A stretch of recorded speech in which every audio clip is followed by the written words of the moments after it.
The bars slammed shut, and the only light came from the pulsing violet veins that crisscrossed the cell walls. James King stumbled, spitting blood. "So," a voice rasped from the shadows, "they finally threw you in with the beast." He hit the floor hard, ribs screaming in protest against the alien, ridged surface. The air tasted metallic, thick with the scent of something organic and decaying. He coughed, trying to focus. His military training kicked in, forcing him to catalog his surroundings despite the pain. The violet veins pulsed rhythmically, casting grotesque shadows that danced across the cell. He pinpointed the source of the voice, a deeper pocket of darkness in the far corner. "What's it to you?" James croaked, pushing himself up to a sitting position.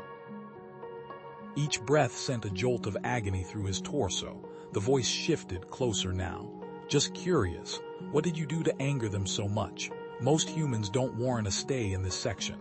James spat again, a glob of red landing on the strange floor. "Try to stop them from torturing another prisoner." A dry scoff echoed from the shadows. "Foolish, but predictable." A figure detached itself from the darkness, resolving into something immense and vaguely humanoid. It was a Voxari, but unlike any James had ever seen. Larger for one, easily 7 feet tall. But it was the mutations that were truly unsettling. Thick, bony plates covered its shoulders and back, and its hands ended in wickedly sharp claws. "They call me the Beast," the Voxari rumbled, its voice a low growl. "Fitting, isn't it? My own kind fear me. They say I can't control my strength." James squinted, taking in the massive chains that bound the creature's wrists to the wall. "Doesn't look like you're going anywhere." He registered the fear he should be feeling, but it was dulled by exhaustion and a strange sense of pity. "These shackles are more for their peace of mind than mine," Lita said, a hint of bitterness lacing her voice. "This prison, it's where the Voxari put what they can't control, enemies, dissidents, and genetic anomalies like me." Ignoring the throbbing in his ribs, James reached into his tattered uniform. He pulled out a small, scavenged piece of charcoal, a remnant from a crashed transport ship, and a scrap of cloth. Even in the dim, pulsing light, he began to sketch. He started with the rough outline of Lita's imposing form. "What do you think you're doing, human?" Lita asked, her voice tinged with disdain, though James detected a flicker of curiosity in her crimson eyes. "Some kind of tribute, focusing," James grunted, shading in the bony plates on her shoulders. "Remembering helps me keep track of things. Saw me through worse situations than this." Lita was silent for a moment. "I've been observing the guard patrols," she said, her voice suddenly sharp and focused. "They are predictable. There is a blind spot in their routine near the ventilation shaft on the west side." James paused in his sketching, his gaze meeting hers. A spark flickered within him, a tiny ember of hope igniting in the darkness. Maybe, just maybe, there was a way out of this hellhole. The ventilation system. What are their patrol routes like near it? James pressed, the violet light of the cell reflecting in his eyes. He needed specifics, weaknesses. This was their best chance, maybe their only chance. Lita shifted, the heavy chains of her shackles clinking against the pulsing wall. "There's a blind spot above the mess hall. The guards are lax there, believe the vents are too small for even a Voxari whelp to crawl through." A low growl rumbled in her chest. "But the grates are electrified. Touch one and you're ash." "Electrified," James repeated, his mind already racing. "How much do those shackles limit you? Can you even help?" He had to know the extent of her capabilities, what she could realistically do. "They suppress my strength, but they don't negate it," Lita said, flexing her massive hands, the metal biting into her scaled skin. "They also deliver periodic shocks. Enough to keep me compliant, not enough to kill, usually." James scanned the cell, his gaze landing on a section of broken plating and a cluster of loose wires sparking near a damaged junction box. "I might be able to work with that." He began to pry the plating loose, ignoring the sharp edges that bit into his fingers. "I need an insulator, something to block the electricity from the grates." He moved back toward Lita, stopping a few feet away. What's the layout of the prison block beyond the vents? Guard rotations, choke points, anything. Lita closed her eyes for a moment as if accessing a mental map. The vents lead to a maintenance corridor. From there, it's a straight shot to the main block. 2 guard posts along the way, regular rotations. The biggest problem is the checkpoint near the exit. Heavily guarded, scanners, the works. A plan began to form in James's mind, a desperate gamble built on timing and misdirection. A distraction. We need a distraction at the checkpoint. Something that pulls their attention, gives us a window. He found a shard of dark metal, likely fallen from the ship's hull, and began to scratch lines onto the cell floor. The prison layout began to take shape, crude but functional. He added lines indicating patrol routes, potential escape routes, committing the image to memory. Lita watched him, her yellow eyes narrowed. You prioritize your drawing. We are to die in this cell and you draw. James ignored her, focusing on the details. He needed to visualize it, internalize it. But before he could answer, Lita gasped, a wave of visible pain contorting her features. Her muscles spasmed and a low, guttural roar escaped her lips. The violet veins in the walls pulsed faster, mirroring the chaotic energy radiating from her. The mutation, James realized, his hand instinctively reaching out then stopping short. It's worsening, Lita choked out, her voice strained. Unpredictable surges, power, pain, makes precise actions difficult. James's mind raced, adapting the plan on the fly. Precision was no longer an option. Forget the checkpoint, new plan. There's a camera covering the maintenance corridor near the vent exit. Can you disable it? A surge of power, just enough to fry the circuits. While Lita composed herself, James returned to his task, weaving the scavenged wires into a makeshift insulator. As he worked, he noticed something near Lita's shackles, a small, loose panel, barely visible beneath the grime. It looked like some kind of control mechanism. Hope surged through him. If he could disable the shocks. He sharpened the piece of metal he'd used for sketching, his heart pounding in his chest. He reached for the panel, carefully inserting the makeshift tool into the seam. A click. Then a piercing shriek filled the cell. Red lights flashed, and the heavy door hissed open, revealing a corridor filled with armored Voxari guards, weapons raised. They were caught. James shoved Lita behind him, snatching up the frayed power cable ripped from the cell wall, his makeshift insulator. Violet light pulsed erratically, casting grotesque shadows as he braced, feet shoulder-width apart, ready to meet the guards. The cell door hissed open, and 2 Voxari guards leveled their stun rifles. Twin blue bolts of energy lanced out. James swung the cable like a flail, the rubber coating melting as it deflected one blast. The second singed his arm, sending a jolt of pain through him, but he held his ground. He had bought Lita precious seconds. Even shackled, Lita was a force of nature. With a speed that belied her size, she lashed out with her foot, catching a guard square in the jaw. The Voxari crumpled, his stun rifle clattering on the metal floor. Before the other could react, James lunged, slamming the frayed end of the power cable against his chest. The guard spasmed, collapsing beside his comrade. Move! James barked, adrenaline coursing through him. They bolted from the cell, finding the corridor eerily deserted.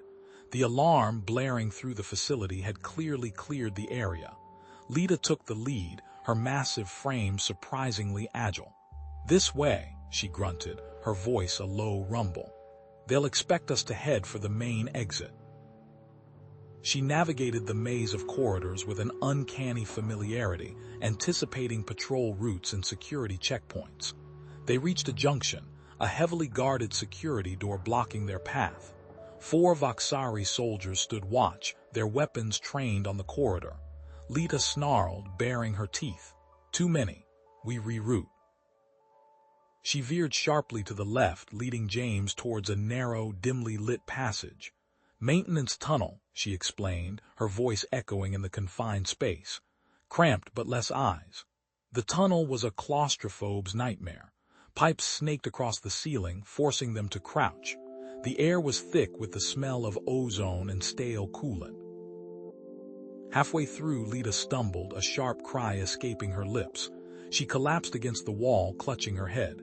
"Lita!" James dropped to her side, concern etched on his face. "What's wrong?" The pain," she gasped, her body trembling. "It's getting worse." He helped her sit up, supporting her weight. As he did, he noticed a faint hum emanating from the wall. A thick power conduit snaked along the tunnel, crackling with energy. "Lita, do you feel it more when we're near these power lines?" She nodded, her face contorted in pain. "The energy, it amplifies it." He helped her to her feet, keeping her away from the wall. "We need to get out of here." They emerged from the tunnel into a vast storage area, crates stacked high on all sides. The air was thick with the smell of metal and disinfectant. Forklifts sat idle, casting long shadows in the dim light. James scanned the crates, noticing markings in Voxari script. "Medical supplies, advanced tech. This place is more than just a prison." Lita pointed towards the far end of the storage area. "Service elevator, but it requires keycard." James grinned, a spark of inspiration in his eyes. He rummaged through a discarded toolbox, pulling out wires, a capacitor, and a small energy cell. "Give me a minute." He worked quickly, his fingers flying over the components, improvising a makeshift device. A few minutes later, he held up his creation, a crude electromagnetic pulse generator. "Stand back." He pressed the device against the keycard reader. A surge of energy crackled and the elevator doors slid open. As the elevator ascended, Lita spoke, her voice low and urgent. "I overheard the guards. They're transferring prisoners to a remote facility. Said it's a Ray education camp." The elevator doors opened onto a dimly lit hangar bay.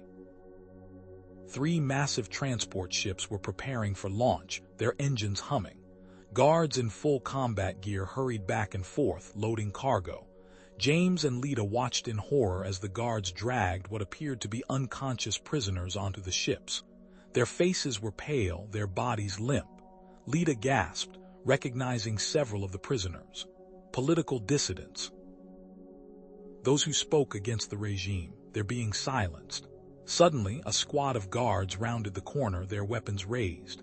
"There they are, seal the hangar." A firefight erupted. Stun bolts ricocheted off the metal walls.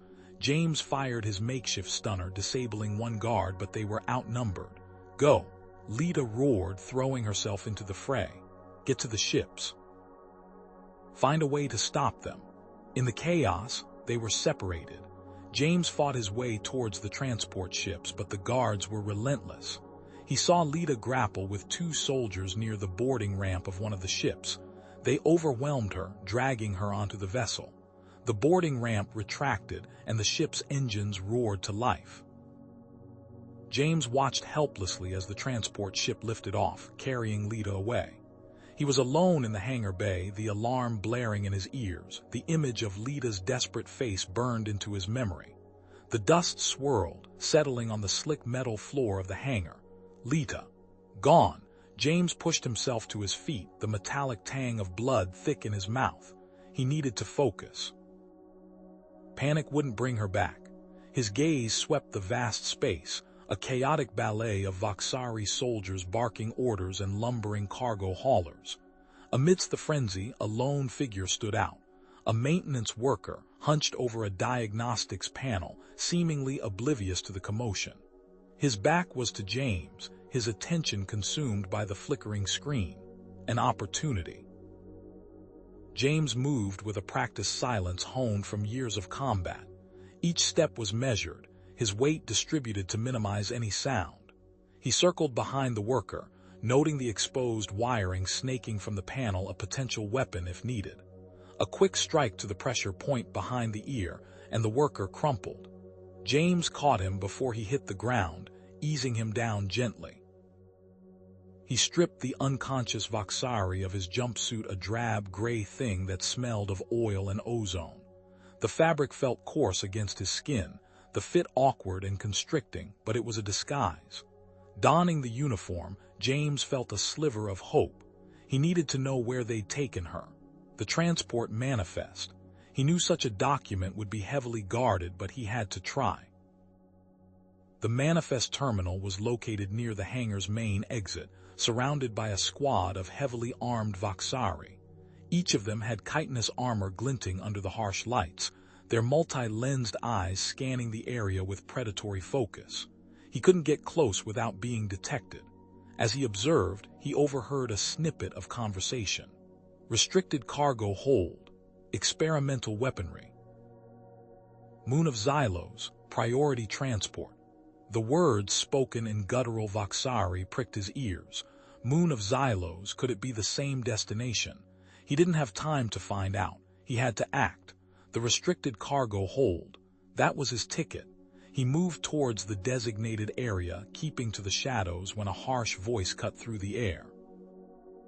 A Voxari officer, his carapace a shade darker than the rank and file, was berating a group of lower-ranking soldiers. Incompetence. Do you think the Empire runs on your pathetic excuses? The High Command demands results. Failure will be met with swift and permanent consequences. The officer spat on the ground, his disdain palpable. The soldiers flinched, their antennae drooping in shame. James clenched his fists. This was the regime Lita was up against. The cargo ship loomed before him, a hulking behemoth of metal and menace. The ramp was down, and workers were loading crates marked with biohazard symbols. James slipped into the chaos, using the confusion to his advantage. He found a stack of crates near the back of the hold and squeezed between them, the metallic tang of the containers filling his nostrils. The ramp began to retract, a jolt followed by a bone-jarring lurch. The ship was launching. G-forces slammed James against the crates, stealing his breath. His vision blurred, and he fought to maintain consciousness. The cargo hold doors hissed shut, plunging him into darkness. He was trapped. Once the ship stabilized, James cautiously explored the cargo hold. The crates were filled with unsettling devices, pulsating orbs filled with viscous fluids, metallic cylinders humming with an unnatural energy, and canisters labeled with indecipherable symbols. One crate had been damaged, revealing a glimpse of its contents, a grotesque, mutated creature suspended in a cryogenic chamber. Bioweapons. They were transporting bioweapons. A cold dread settled in his stomach. He needed to contact someone, anyone. He scanned the hold and spotted a mangled communication device, its casing cracked and wires exposed. Hope flickered. He scavenged what tools he could find, a discarded wrench, a piece of broken wire, and began to work, his fingers nimble despite the cramped conditions. Hours passed. The hum of the ship was a constant drone, punctuated by the crackle of sparks as James spliced wires. Finally, after what felt like an eternity, the device sputtered to life. Static filled the air, then a garbled voice crackled through the speaker. Rebellion, Xylos, resistance, growing. The transmission was cut short by a burst of static. Rebellion on Xylos. The ship shuddered violently as it entered the atmosphere. The deceleration was brutal, pinning James against the crates once more. Then, with a final jolt, they landed. The cargo hold doors hissed open, revealing a desolate landscape bathed in the pale light of a distant sun. A heavily fortified research facility loomed in the distance, its metallic structures stark against the gray terrain. Moon of Xylos. As the cargo was unloaded, James observed the facility's security measures. Automated turrets scanned the perimeter, and heavily armored Voxari patrolled the grounds. Energy shields shimmered around the main buildings. This was no ordinary outpost. This was a prison.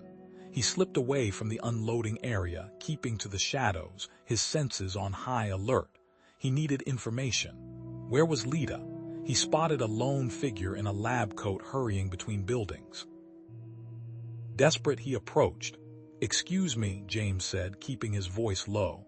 The scientist stopped, startled. He was a frail-looking Voxari, his antennae twitching nervously. You shouldn't be here," he stammered.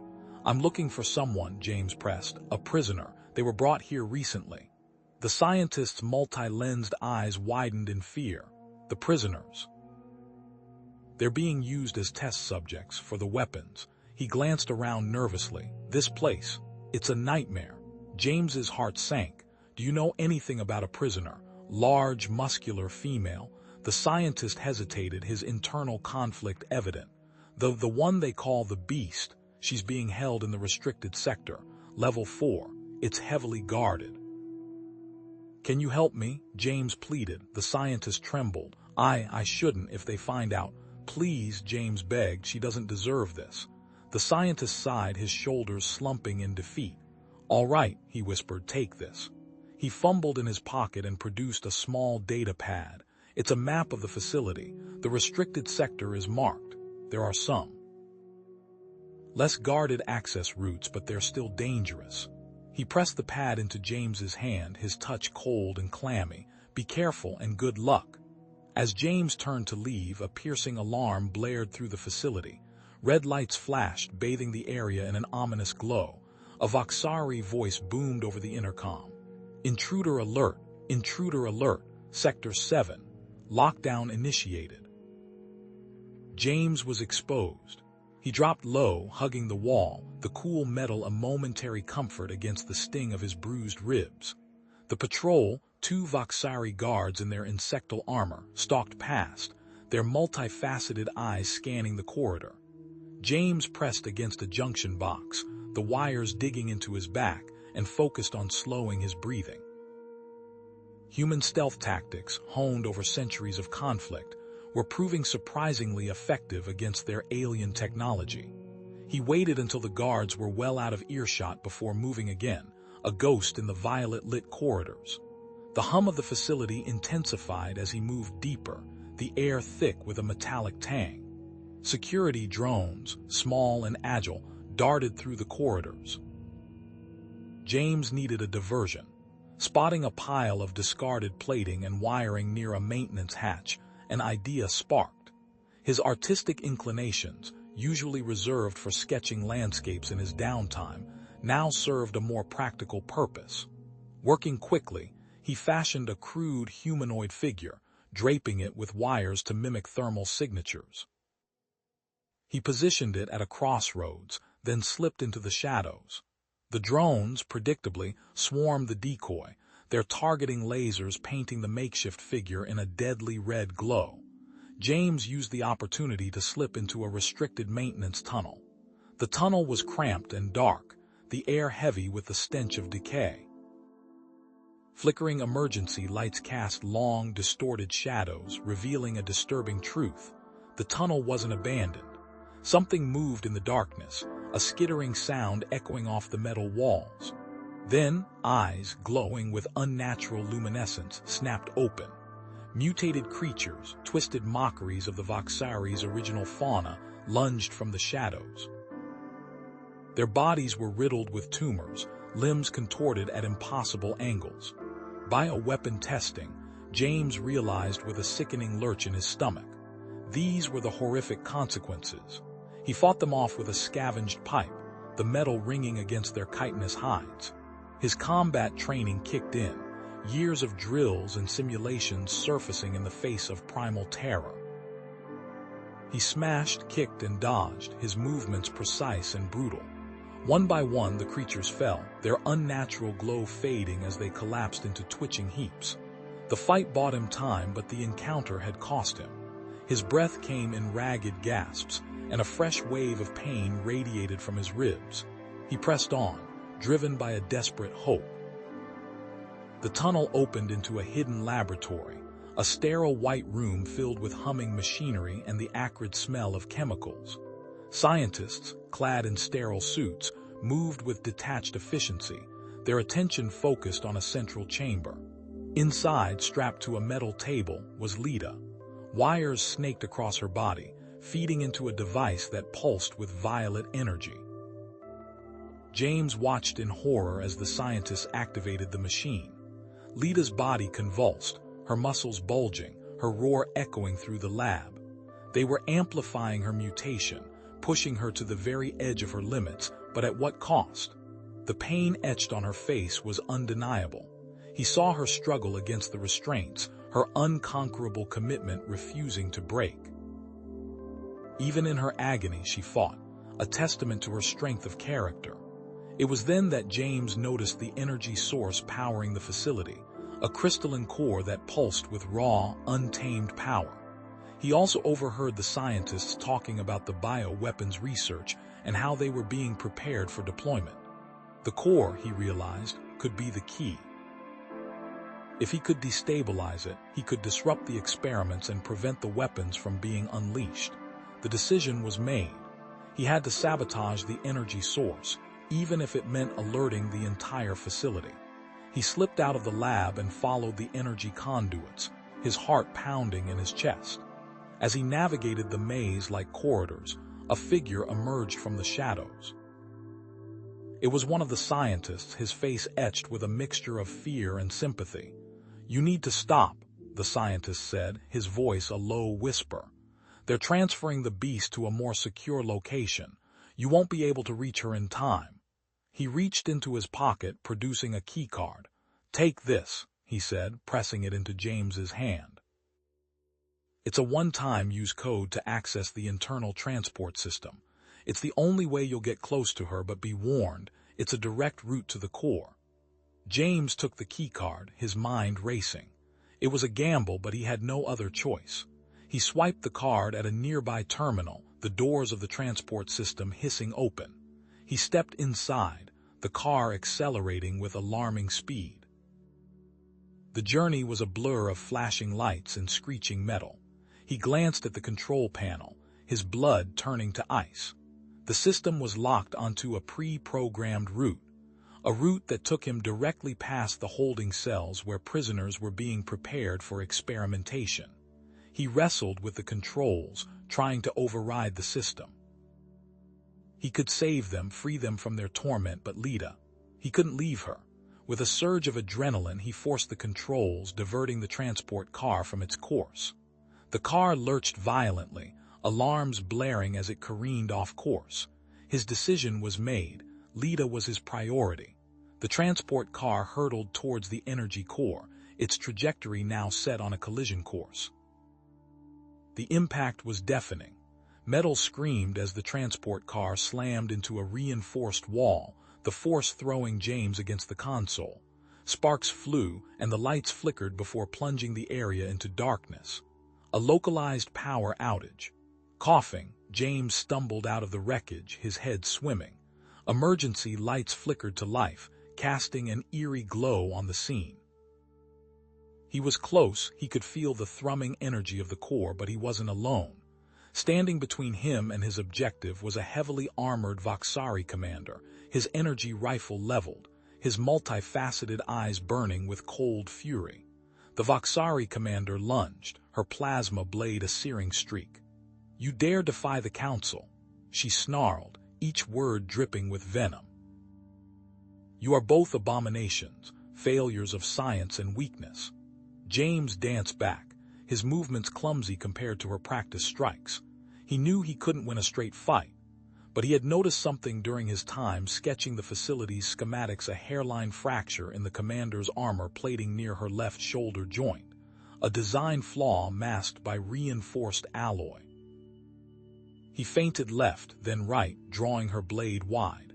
With a desperate lunge, he slammed his scavenged metal rod into the fracture.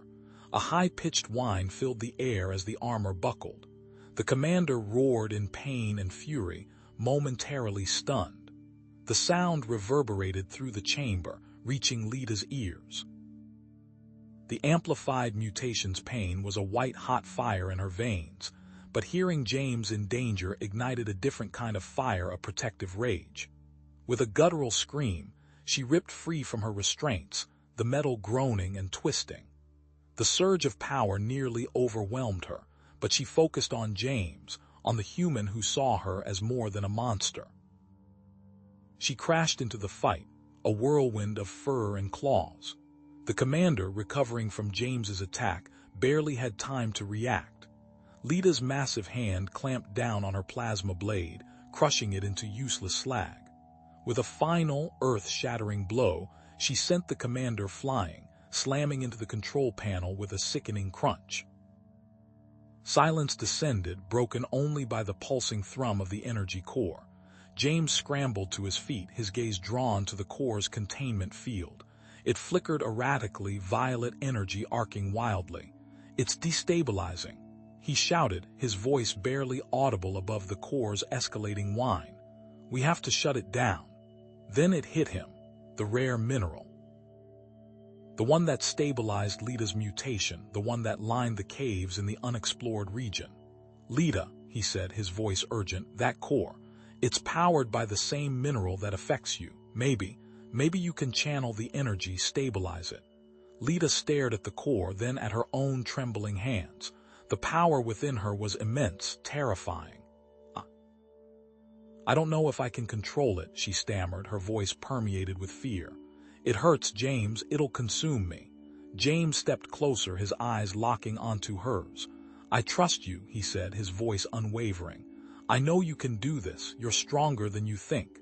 He placed his hand on her arm, a simple gesture of faith. "We're in this together." Lita closed her eyes, drawing a deep breath. She reached out with her mind, feeling the chaotic energy of the core. It was a roaring torrent, threatening to tear her apart. But this time, she didn't resist. She embraced the power, letting it flow through her, her body glowing with an ethereal light. The violet veins on her skin pulsed in sync with the core, drawing the excess energy into herself.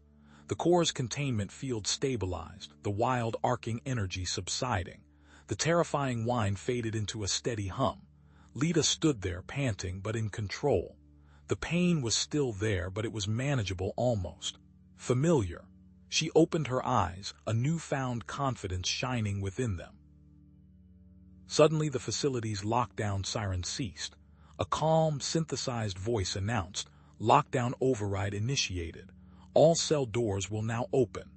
The cell doors hissed open, revealing stunned faces. Prisoners, both Voxari and other species, emerged hesitantly, their eyes wide with disbelief. They saw Lita, standing tall and radiating power, and the human James standing beside her. Whispers rippled through the crowd. "The beast, she saved us." James, using the sympathetic scientist's override codes, accessed the facility's communication system. He broadcast the truth, the experiments, the corruption, the lies to the entire Voxari network. Images of the prisoners, the brutal conditions, and the energy core experiments flashed across every screen. The effect was immediate and seismic. Protests erupted in cities across the Voxari planet. Citizens, horrified by the revelations, took to the streets, demanding justice. The corrupt leaders, exposed and abandoned, were swiftly arrested. Within days, the old regime crumbled.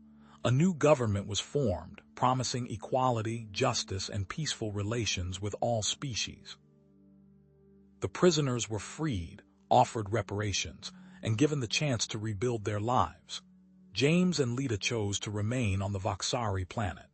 They dedicated themselves to helping the new government rebuild society, using their combined skills to foster understanding and cooperation. Years later, in a quiet corner of the rebuilt city, James sat sketching. His subject was Lita, no longer the feared beast, but a warrior, a leader, a savior.